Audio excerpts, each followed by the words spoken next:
by concerns arising from their reading of the state of affairs in our country and in the ruling ZANU-PF party. Whatever the pros and cons of the way they went about registering those concerns, I, as the President of Zimbabwe and as their Commander-in-Chief, do acknowledge the issues they have drawn my attention to, and do believe that these were raised in the spirit of honesty and out of deep and patriotic concern for the stability of our nation and for the welfare of our people. As I address you, I am also aware of a whole range of concerns which has come from you all as citizens of our great country, and who thus deserve our untrammeled attention. Today's meeting with the command element has underscored the need for us to collectively start processes that return our nation to normalcy, so all our people can go about their business unhindered in an environment of perfect peace and security, assured that law and order obtain and prevail as before, and endure well into the future. If there is any one observation we have made and drawn from events of the past week, it is the unshakable pedestal upon which rests our state of peace, law and order, amply indicating that as Zimbabweans we are generally a peaceably disposed people, and with a givenness to expressing our grievances and to resolving our differences by ourselves, and with a level of dignity, discipline, and restraint so rare to many other nations. This is to be admired. Indeed, such traits must form the pith of our national character and personality. Yes, a veritable resource we summon and draw upon in times of vicissitudes. The operation I have alluded to did not amount to a threat to our well-cherished constitutional order, nor was it a challenge to my authority as head of state and government, not even as Commander-in-Chief of the Zimbabwe Defense Forces. To the man, the command element remained respectful and comported with the dictates and mores of constitutionalism. True, a few incidents may have occurred here and there, but these are being corrected. I'm happy that throughout the short period, the pillars of state remained functional. Even happier for me, and arising from today's meeting is a strong sense of collegiality and comradeship, now binding the various arms of our security establishment. This should redound to greater peace and also an abiding sense of security in communities and in our entire nation.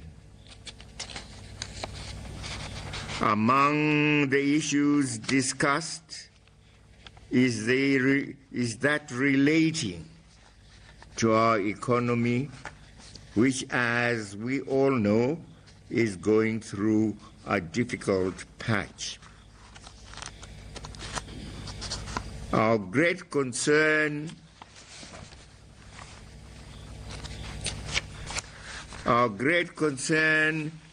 to that guide the operations of all its organs. No, that jump. Of greater concern, may I read this again? I beg your pardon. Of greater concern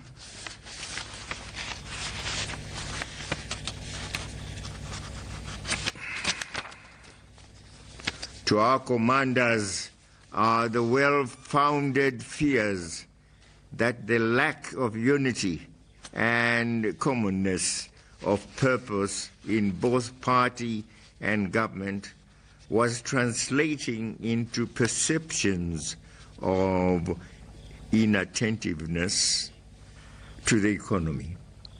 Open public spurts between high-ranking officials in the party and government, exacerbated by multiple conflicting messages from both the party and government, made the criticisms leveled against us inescapable. Amidst all this, flagship projects already adopted by government stood stalled or mired in needless controversies. All this now has to stop as we inaugurate a new work culture and pace which will show a strong sense of purpose and commitment to turning around our economy in terms of our policies.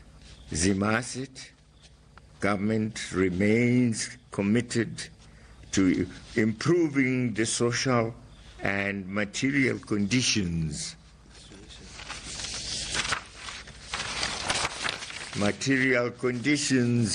of the people. Government will soon unveil an entrepreneurial skills and business development program which will empower and unleash gainful projects at our growth points and rural areas. Fellow Zimbabweans, we are a nation born out of a protracted struggle for national independence. Our roots lie in that epochal struggle whose goals and ideals must guide our present and structure our future.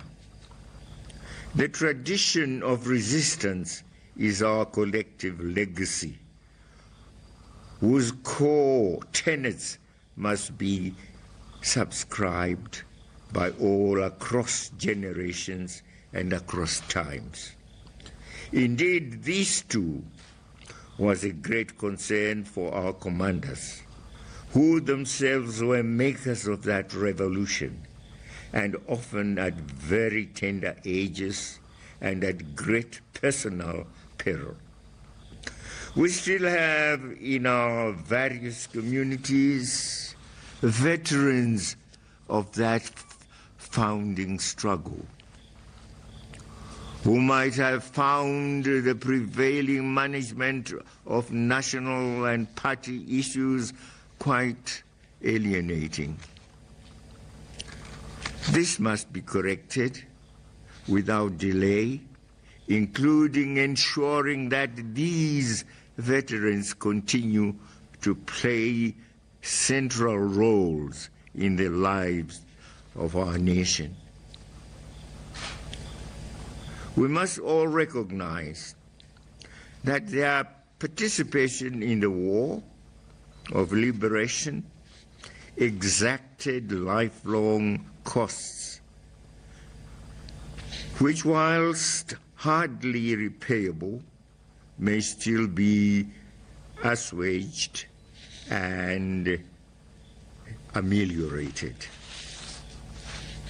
In respect of the party and the party issues raised both by the commanders and by the general membership of ZANU-PF, there too stand acknowledged.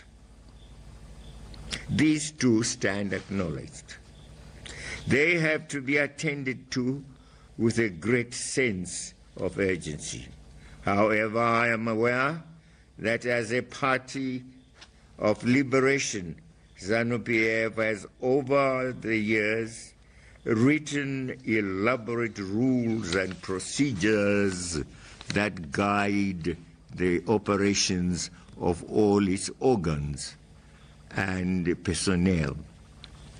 Indeed, the current criticism raised against the command element, raised against it by the command element and some of its members, have arisen from a well-founded perception that the party was stretching or even failing in its own rules and procedures. The way forward, thus, cannot be based on swapping, vying cliques that ride roughshod over party rules and procedures. There has to be a net return to the guiding principles of our party as enshrined in its constitution, which must apply fairly and equitably in all situations and before all members. The era of victimization and arbitrary decisions must be put behind, so as we all embrace a new ethos predicated on the supreme law of our party and nourished by an abiding sense of camaraderie. To all this must be a general recognition that ZANU-PF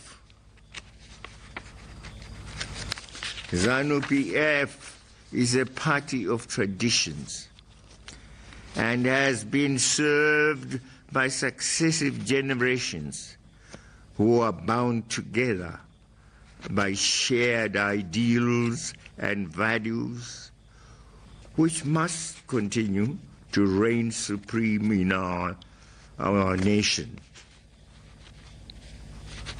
Hints of intergeneration conflict must be resolved through a harmonized melding of old established players as they embrace and welcome new rules, new ones through a well-defined sense of hierarchy and succession.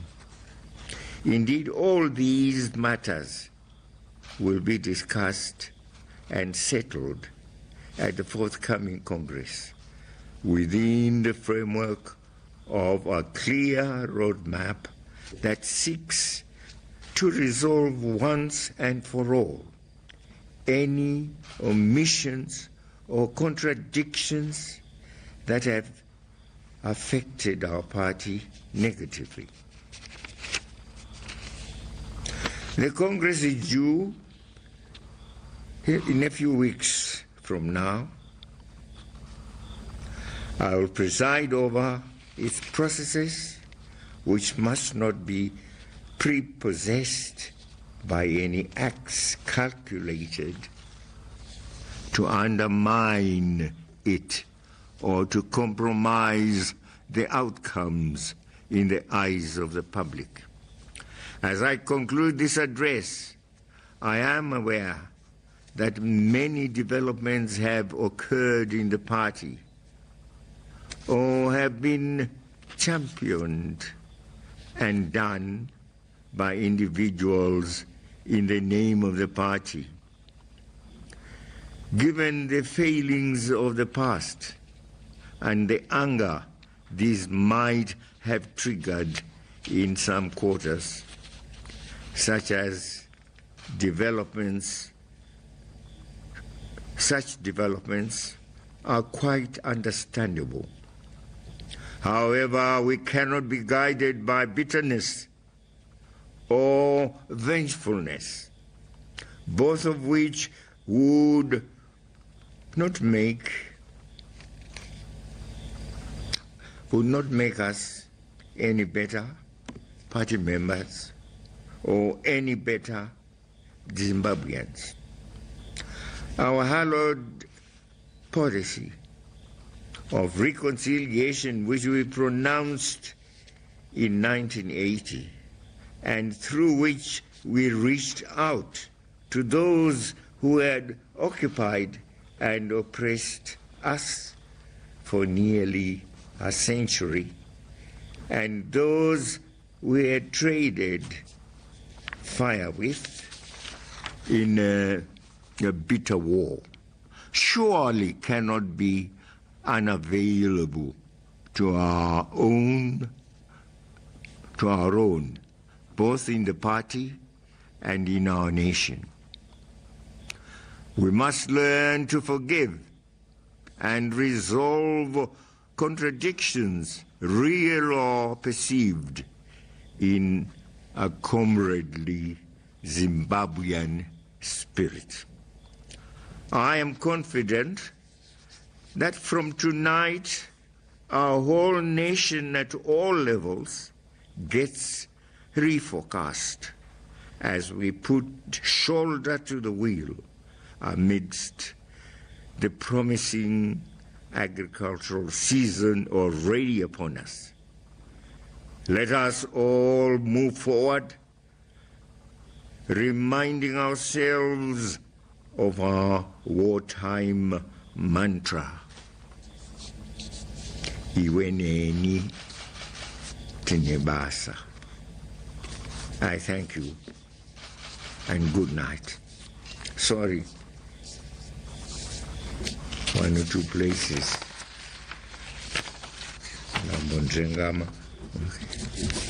I hope we can correct that. It's a long speech. Tatenda. Asante sana. Siyabonga.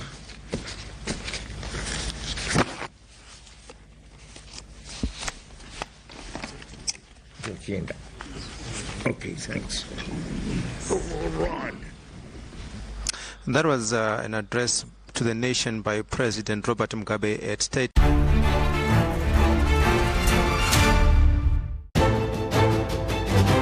Welcome to the Rolex Minute. The 6 hours of Bahrain saw Porsche's ultra-successful 919 hybrid race for a final time. However, hopes the three-time Le Mans winner would exit with an 18th World Endurance Champion victory were dashed, as incidents with back markers defined the season finale.